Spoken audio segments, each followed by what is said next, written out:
आप भी परमात्मा को पकड़ने को चल पड़े, लेकिन तुम बीच में से ही वापस आ जाते हो। भगवान जीवन के अंत में, जब संसार की तुम्हारी पूरी यात्रा पूरी हो जाती है और आप चलते चले हैं, आप पीछे नहीं लौटे हैं, एक न एक दिन आपकी यात्रा भगवान के पास तक पहुंच ही जाती है, इसमें कोई संशय नहीं है। बिल्कुल चलते चलिए। यात्रा आगे बढ़ाने का मतलब है अपना धर्म सत्कर्म भजन बढ़ाइए। लोग बीच में से छोड़ देते हैं, यानी अधूरी यात्रा। चलते चलिए, मन छोड़िए, बढ़ते चलिए। पंक्ति के अंतिम छोर पर नारायण बैठे हैं, जहां संसार के भोग समाप्त होते हैं, वहां से भगवत कृपा का आरंभ होता है, प्रारंभ होता है। ये और जितने भी लोग बैठे हुए थे वो सब संसारी लोग थे।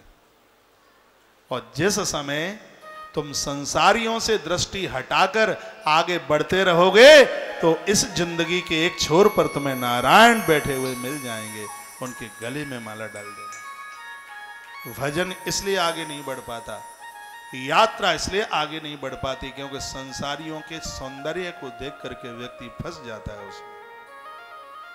हनुमान जी अपनी यात्रा के लिए चले हैं, वो भक्ति माता के पास तक पहुंचना चाहते हैं। हनुमान जी को भी सुंदर स्त्री मिलती है, हनुमान जी को भी एक पर्वत संपत्ति के रूप में मिलता है जिसका नाम है मैनाक, पूरा का पूरा स्वर्ण का है। यह सुंदरी और संपदा ये ईश्वर के रास्ते में भटका देते हैं। नारी को माया कहा, बुरा ना मानना। जीवन में आप बहुत कुछ जीत लोगे लेकिन नारी को नहीं जीत पाओगे। दशरथ बहुत बड़े तपस्वी हैं, लेकिन कैकेयी माता को जीतना उनके भी बस का काम नहीं है। कैकेयी को नहीं समझा पाए, प्राण छोड़ दिए। नारी को भोग दृष्टि से देखा जाएगा तो ये मार डालेगी, और इसको भजन की दृष्टि से देखा जाएगा तो ये तार देगी, ये तार देगी। दोनों चीजें हैं इसमें। अग्नि जलाती भी है और आग प्रकाश भी देती है। उसको प्रयोग करने का तरीका देखिए। वो बिना बुद्धि वाले लोग हैं जिन्होंने नारी को काम का पिटारा मान लिया है, वासना पूर्ति का एक क्षेत्र मान लिया है। वो बहुत बड़ी गलती कर रहे हैं।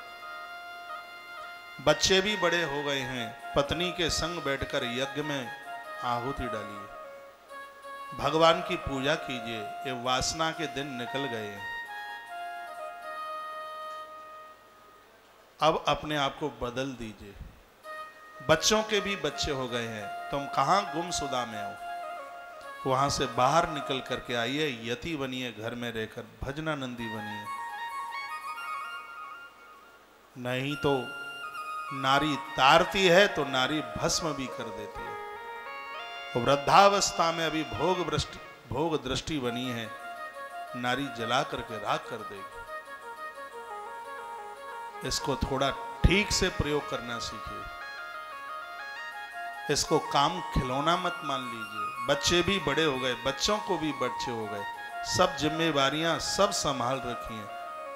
अब तो दोनों मिलकर भगवान की अर्चना में लगो, वंदना में लगो, तीर्थों में जाओ, पूजा पाठ करो।